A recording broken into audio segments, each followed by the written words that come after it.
Yo, what's happening? This your boy 6'5", the Profit Plug, here to help you turn your cash into profits. So let's plug in and power up. Today, we're going to go ahead and talk about buying the dip.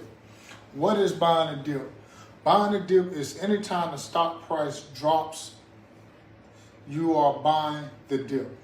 When it goes up, it comes down, and you buy. That's what's called buying the dip. And a lot of people always say, I'm going to buy the dip, I'm going to buy the dip, I'm going to buy the dip. So let me show you what buying a dip looks like. Say we have stock company ABC. All right? You did your homework, you did your evaluation, and you think that this company is worth $50 a share.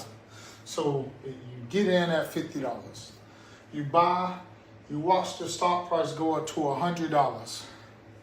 At $100, people start selling, taking profits, and it dropped to $90. To some of y'all, that might not be a big dip, but by definition, that is buying the dip. It came back down to 90 and you buy by definition. Now, something may have happened with the company, some bad news, something with the CEO, maybe earnings, whatever the case may be. So now the company drops from $90 and comes back down to $75. At $75, you go ahead and decide you want to buy more.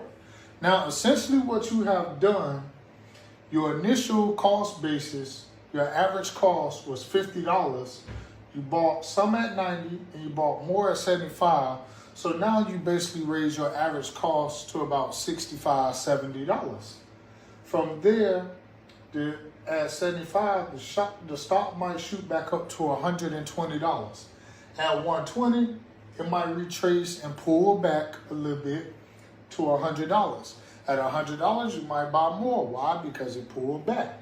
Now, by the end of the year, the stock price might be $150. At that point, you can reevaluate the company and see what it's worth. Well, I'm going to show you what you did by buying a dip. You got in at 50.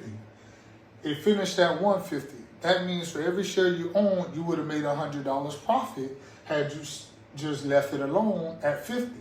However, by you buying a dip at 90, buying a dip at 75, then buying a dip again at 100, by the end of the year, your average cost is probably roughly $85. So instead of making $100 profit per share, you probably made about $60, $65 per share.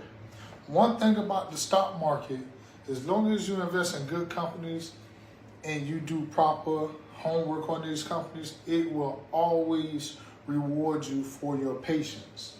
Now, at the end of the year, when it comes back to $150, now you can do another evaluation, another company, and say, hey, it was worth $50 last time. This time I evaluated, the company is worth $100. You don't go and buy the pullback if it retraced to 130 or 120. Wait for it to come to 100 and get in, because that's what you feel the company is worth. That's all. When you buy the dip, you basically raise your cost basis and cut into your profit margins every time you buy the dip. So understand the value of a company, buy it at that price, and kick your feet back and let your money work for you. This your boy 6'5", the Profit Plug. Let's plug in and power up.